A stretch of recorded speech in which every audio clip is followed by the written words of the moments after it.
Dear media, so once again, thank you for attending. As you can see, I'm now in Warsaw on my way to India. I have already announced that this week I'm paying a visit to New Delhi upon an invitation by my Indian counterpart, Dr. Jaishankar. This will be my first visit to the country and the first visit of a Ukrainian foreign minister to India in 7 years. The aim of the visit is to strengthen the Ukrainian-Indian relations. A week ago, Ukraine's President Volodymyr Zelensky spoke with Indian Prime Minister Narendra Modi. They discussed bilateral cooperation, trade, and the upcoming Global Peace Summit. My visit will help put their agreements into action and further develop our ties. Ukraine sees India as an important global power with a powerful international voice. We are confident that close cooperation will benefit both our nations. During my visit, a number of talks are planned, as well as a session of the Ukraine-India Intergovernmental Commission. Now, one more important issue, probably the most important one, which is air defense. Russia escalated its air terror against Ukraine. It launched 190 missiles of various types, 140 Shahed drones, and 700 guided aerial bombs against Ukraine in just 1 week, from March 18th to 24th. These strikes targeted energy facilities, critical infrastructure, and civilians, resulting in significant casualties and damage, as well as power outages in entire cities. What distinguishes current Russian attacks is the extensive use of ballistic missiles. As we speak, just some minutes ago, there was another ballistic missile attack on the city of Mykolaiv, and the time gap between the air raid siren and the factual strike, which is the moment when the missile hits the target, was only a couple of minutes. So it poses extreme hazard to human life. And unfortunately, our cities face this reality on a daily basis. Therefore, Ukraine urgently requires more air defense and interceptors, particularly Patriot and other systems capable of intercepting ballistic missiles. There are Patriot systems available around the world. Partners can provide them if there is enough political will, and this will must occur now. Ukraine is currently the only country in the world that is subjected to ballistic missile attacks almost every day. Patriots must be stationed in Ukraine now to protect real human lives, rather than remaining in areas where the missile threat is zero. Strong Ukrainian air defense will bring 3 critically important outcomes. First and foremost, strong Ukrainian air defense will save thousands of human lives, which is a noble goal in itself. Patriot and other such systems are defensive by definition.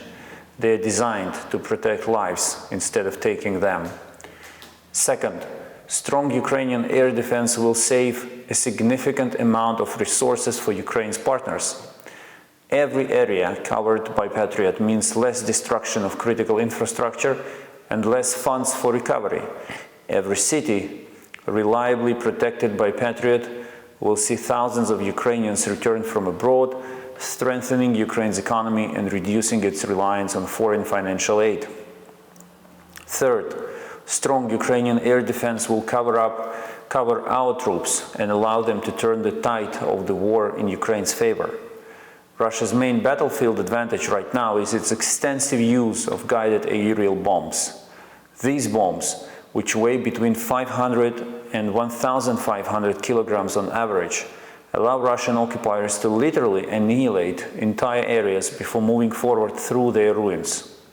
The only way to counter these barbaric tactics is to shoot down the aircraft dropping the bombs, which requires a sufficient number of modern air defense systems on the front lines. Strong frontline air defense would allow our forces to not only avoid losing ground, but also put the Russians on the back foot. Now I'm ready to answer a few questions. We'll now have time for a few questions, and we will start with Xavier Deralma, if I'm correct, from North Macedonia. So the floor is yours.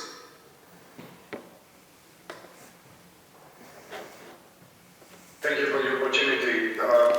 Well, Minister Kuleba, we have observed successive waves of Russian propaganda narratives aimed at Western countries, which, with the intention of discrediting and obstructing their efforts to provide aid to Ukraine. Well, how effective has their campaign been so far? And what measure do you believe governments and non-governmental actors should prioritize in combating Russian propaganda? In that context, of course, coming from North Macedonia, how would you assess the role of North Macedonia in the efforts to support Ukraine's fight for freedom? Thank you. Well, I think that on large, the Russian propaganda is not as successful as it pretends to be, because we see that the assistance packages continue to be adopted. Polls across various Western countries demonstrate that the people stand by Ukraine. Governments continue to be, Western governments continue to be committed to supporting Ukraine. But we will definitely see a spike in Russian propaganda efforts in the upcoming weeks and months, in light of the first upcoming European elections in the European Union and elections in the United States. So there will be more and more of Russian propaganda, and Russia will spare no effort to accuse Ukraine of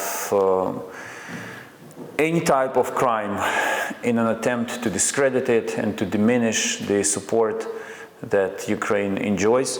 So we have to remain vigilant, we have to counteract. The most recent example, of course, is the attempt of Russia to link Ukraine, or to accuse Ukraine of being involved in the shooting at this Crocus concert hall in Russia.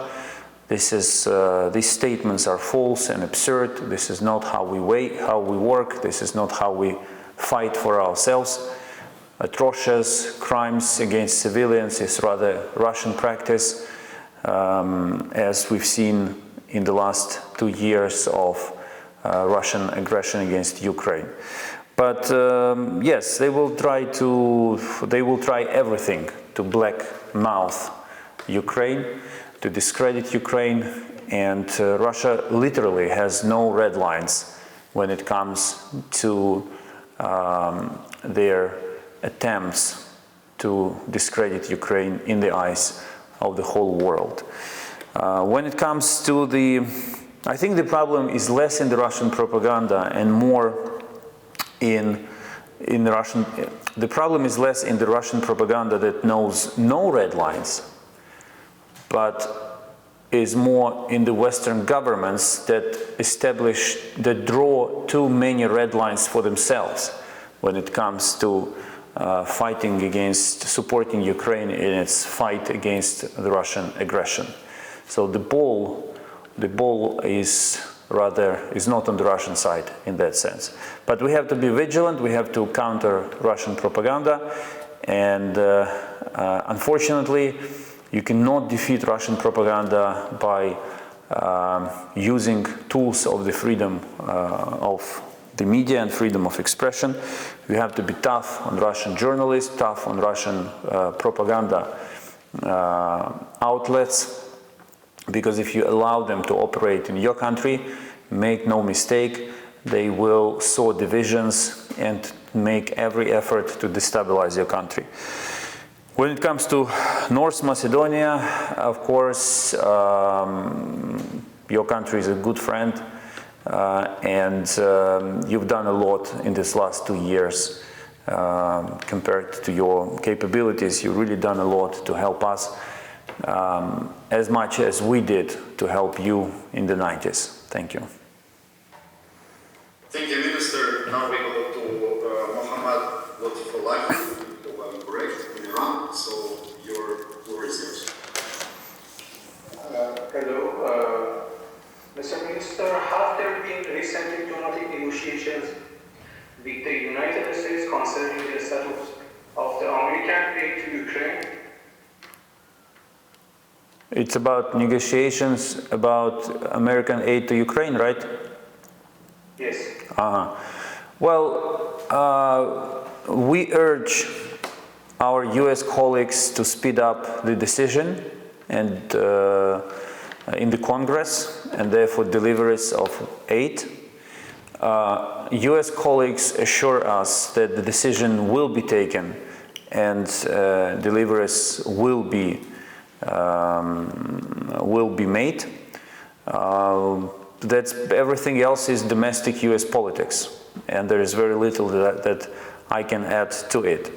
But all the messages that we keep receiving from both Democrats and Republicans in the United States is that the decision will be made and Ukraine will receive this assistance. Kyrgyz Republic is with us. Dmytro Kuleba, the floor is yours. Mr. Kuleba, as you know, the countries of Central Asia maintain a neutral position regarding the war in Ukraine. However, at the same time, Western countries are growing dissatisfied with attempts to circumvent sanctions through the territory of Central Asia, especially in Kazakhstan and Kyrgyzstan. Your comments on this matter?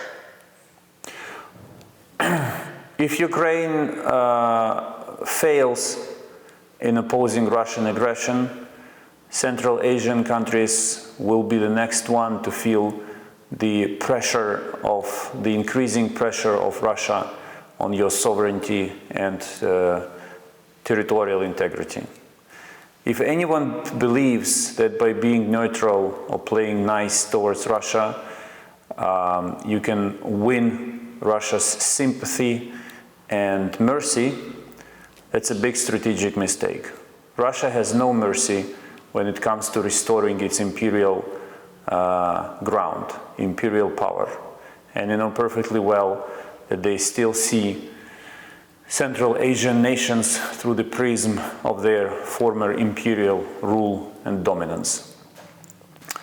And helping Russia to circumvent sanctions, again, it may seem profitable politically and economically now, but it will not alter the Russian plan, the Russian strategic goal of restoring its power and full dominance in your part of the world. So the best strategic solution would be to support Ukraine, because the defeat of Russia in Ukraine will also mean the prevention of conflicts in other parts of the world, including Central Asia. Let's now go to India. Khan from the Prince. Thank you. Good evening, Mr. Kuleba. My question is, is there going to be any discussion of Indian aid to the reconstruction of Ukraine going forward?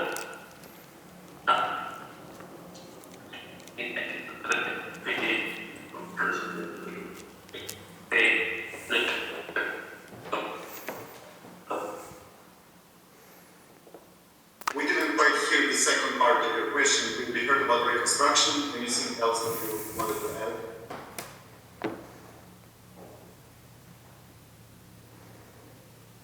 Yashal, we heard about reconstruction, but then the connection was bad. So could you repeat? Okay, I guess we heard at least the part about the reconstruction, so maybe the minister would answer. Yes, I only heard the part of the question about participation of India in the Indian companies in the reconstruction of Ukraine. India is welcome to be to cooperate, to engage with Ukraine on economic projects now, and of course to engage in the reconstruction of Ukraine. Thank you. It's pretty late now in the Republic of Korea, so let's go there. We have Dong Kim from Yonhap with us, so the floor is yours. Thank you. Good afternoon, Minister. Recently, there have been analysis that the United States stock of artillery shells to be sent to Ukraine has run out, and that South Korea should be asked for help. However, the Korean government's official position is that it will only provide non-lethal security assistance to Ukraine. So, do you think Korea's artillery support is necessary? And also, I would like to ask whether you have detected any new clues regarding North Korea's support for Russia. To the best of my knowledge, South Korea operates Patriot air defense systems. Patriot is a non-lethal weapon because it shoots down missiles and does not kill anyone except missiles. So I take this opportunity to call on the government of South Korea to find a way to provide Ukraine with Patriot air defense system and relevant interceptors. That would be a very humanitarian aid in essence, because it would help us to protect our children and our families from deadly ballistic missiles falling on our heads. As regards other assistance, the lethal assistance, whatever is meant under that, of course we respect sovereign restrictions that every country imposes on itself, but again, you have to be aware of the fact that Russia's successes in Ukraine will eventually result in the escalation of conflicts across the world, and including, in my view, it will relate to North Korea. So in the best strategic security interests of South Korea would be to help Ukraine, especially against the background of the fact that North Korea continues to militarily support Russia. And I think this is one of the differences, again, that we are facing, and it brings me back to the first question. North Korea is sending lethal weapons, artillery ammunition, to Russia to help Russia destroy Ukraine, while South Korea, as you said, is saying that they will not send lethal weapons to Ukraine to help Ukraine defend itself against Russia. So that's not how you win wars. And if allies of Korea followed the same logic in the 50s, probably the South Korea would not exist now, because the war to communists would have been lost. So instead of imposing red lines, governments across the world should be finding solutions to helping Ukraine win in this war. Because Ukraine's victory means establishing stability across the world. Ukraine's loss will mean destabilization across the world, including, in my view, on the Korean Peninsula. Thank you, Minister. Let's now jump to the United States. We have Rishi Yankar from Foreign Policy with us. The floor is yours. Thank you, Minister. Thank you for taking my question. My question is about your upcoming India trip. To what extent will India's relationship with Russia and its the close relationship with Russia, to what extent will that be a part of the discussions? Anything you can share on that front, and to what extent is Ukraine hoping to sort of change or shift India's stance on cooperation with Russia? I think it's more than natural to have a strategy that is based on the will to have more countries on your side and less countries on the Russian side. So in every conversation we are having is built on the idea that the countries will be aligned more with us, with Ukraine, rather than with Russia. We will have a very candid and comprehensive conversation in New Delhi, at least this is my intention, and we will go across the whole board of issues that on our agenda. both bilateral, but also regional and global. I think the very fact that I'm going to India speaks in favor of seeking ways and new opportunities for Ukraine and India to move forward together as two big democracies who essentially share some very fundamental approaches to understanding security and the way the world should function. We now go to our neighbor Moldova. Dmytro, the floor is yours. Good afternoon, Your Excellency, Mr. Kuleba. My question is about the Moldovan elections this fall. As you know, in Moldova we will have presidential elections and a referendum which will aim to cement our European integration into the constitution.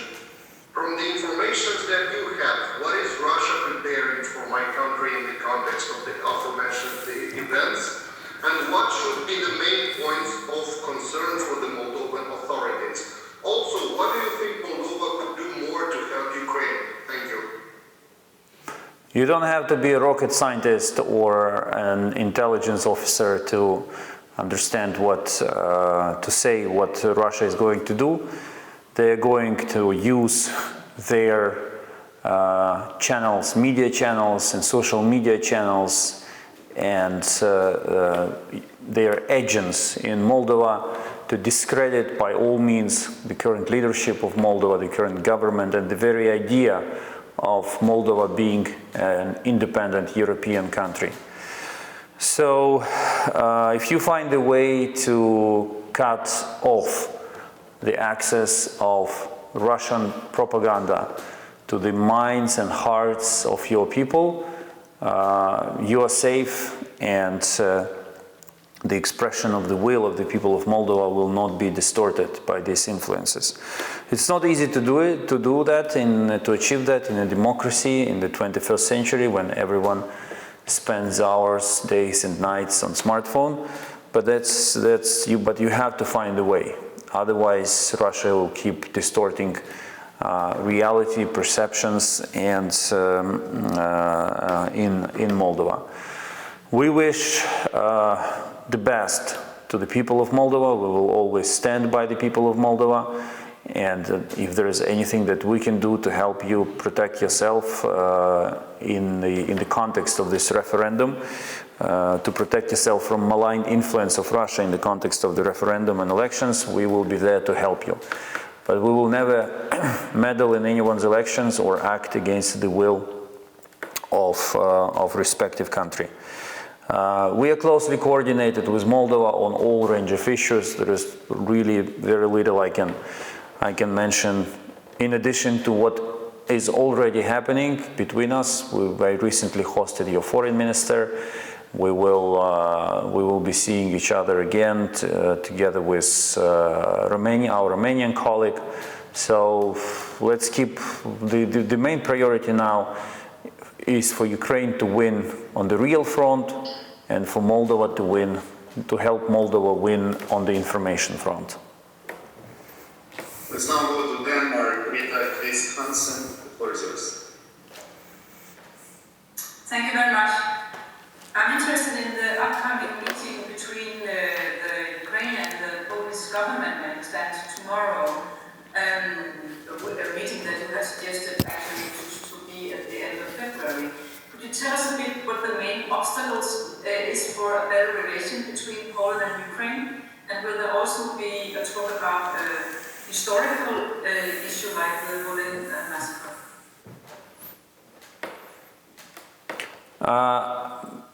I don't think it's about history.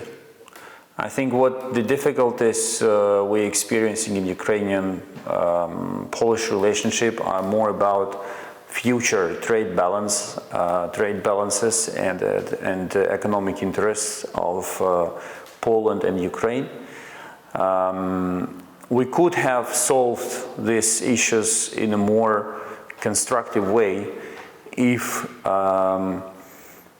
the issue of trade with Ukraine was not made an issue or a matter of domestic political agenda in Poland ahead of the parliamentary elections that took place some months ago.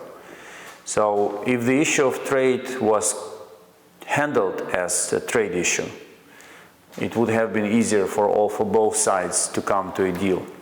But now that it became political, things got more complicated. When it comes to security, when it comes to people-to-people contacts, I think our relations are very good, and we continue to see each other as friends, partners, and advocates of each other. When it comes to trade, there are issues, and the two governments will focus on resolving them. Now let's go to China. Xipei Zhang, if I'm correct, KXC Media, your floor is yours. Hello, thank you. Thank you, Mr. Minister. Will Ukraine welcome Russia to any international peace conference, or will any conditions be set for this? You know that between 2014 and 2022, we held almost 200 rounds of talks with Russia in various formats. And Russia always acted in the same way, obstructing these talks and preventing participants from actually reaching comprehensive agreement on all range of issues. So the position of Ukraine today, we're not going to repeat the same mistake, and the first peace summit that President Zelensky agreed to hold in Switzerland, together with the President of Switzerland, does not envisage participation of Russia.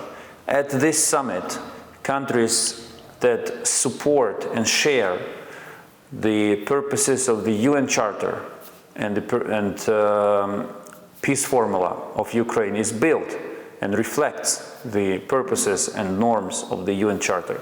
So these countries will come together to agree upon a position that they will defend and that they will work on in further contacts with Russia. So of course you cannot eventually make peace without one of the belligerent parties, which is Russia. But we learned mistakes of the past. We don't want Russia to obstruct the first peace summit, and therefore we want to have countries representing Europe, Asia, Africa, America, and both Americas at this first summit to agree on a very specific set of rules and approaches that will be the starting position of future settlement with Russia. We have time for a few last questions, so let's go now to Alina Grigore from Romanian National Television.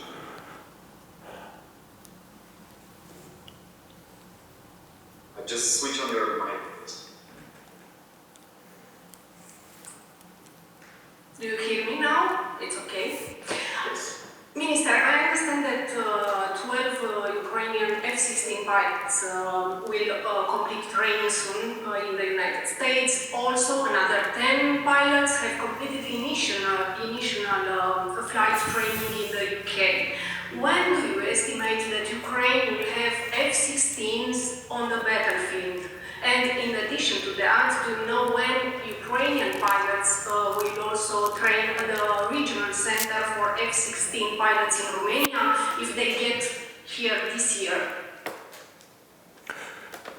The initial plan was to have F-16s in the Ukrainian air in midsummer.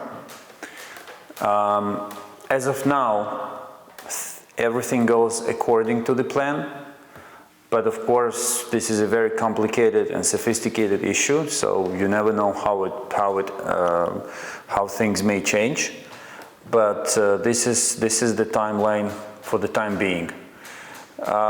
Trainings of pilots are, according to my information, trainings of pilots are going well, and we appreciate the role that every country is playing in facilitating, supporting, and organizing these trainings.